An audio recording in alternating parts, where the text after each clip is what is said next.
Welcome to the Millennial Rant, a podcast about whatever's bothering me today. With topics ranging from politics to pop culture, there's a rant to cover everyone. For more Millennial Rant content, you can join me on the web at millennialrant.com.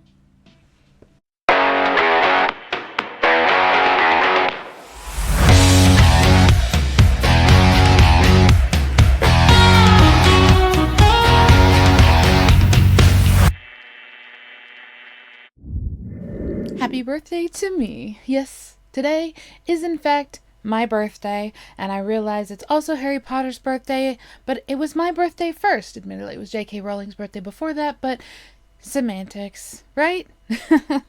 Anyway, so yes, today is my birthday, and I am very excited because I am not one of those people like my mom who wants to pretend like her birthday does not exist every year. I love my birthday. In fact, I love my birthday so much I've appropriated basically the entire month of July as my birth month. Unironically so. My family goes along with it. They're very good sports, and largely because my love language is gifts, and there are only kind of 2 times a year that I really get my, quote, love tank filled up, and that is Christmas and my birthday. So my family lets me have my ego stroking whatever psychology, psycho babble nonsense you want to apply to it, beginning on July 4th.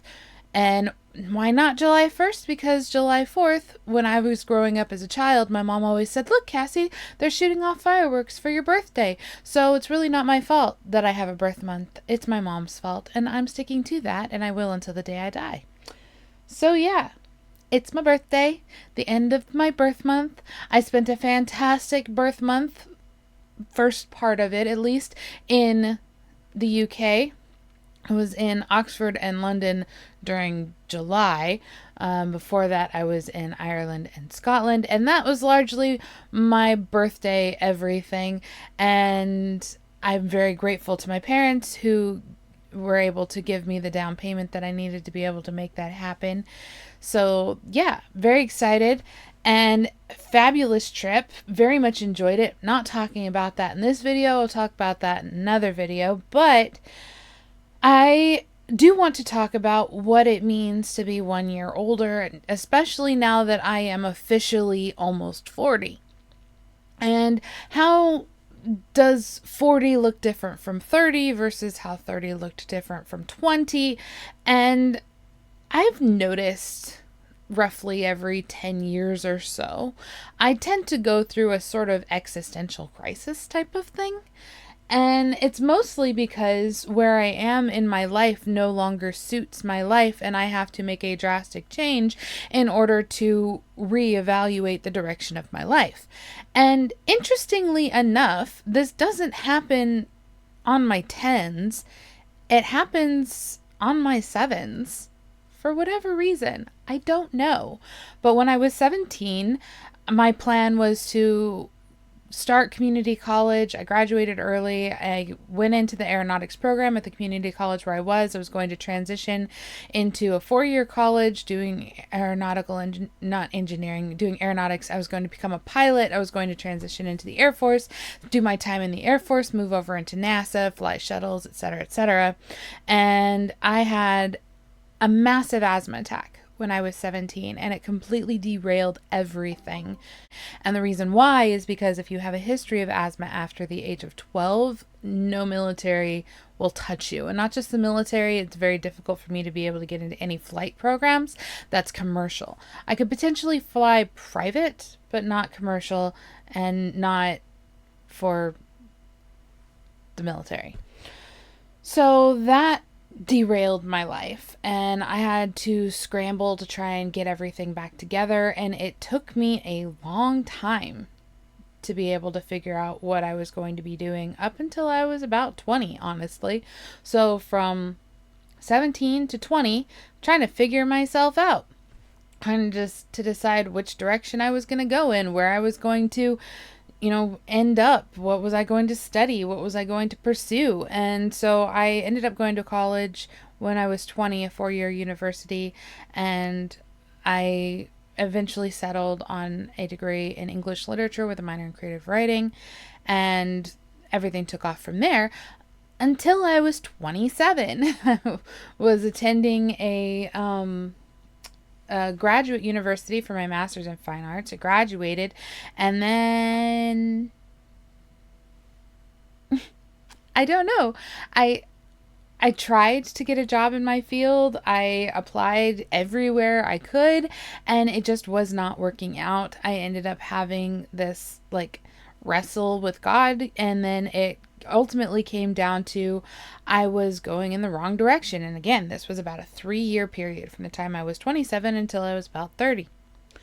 And so at 30, I, am reevaluating, and I realize I need different education. I need more education if I'm going to be able to be in education, but I don't. So I had too much education to do pretty much anything that wasn't education, but not the right type of education to be able to continue on in education in any sort of capacity outside of selling a first, huge bestseller book. I've talked about this before. I'll probably talk about it again, so I'm not going to go into too much depth here.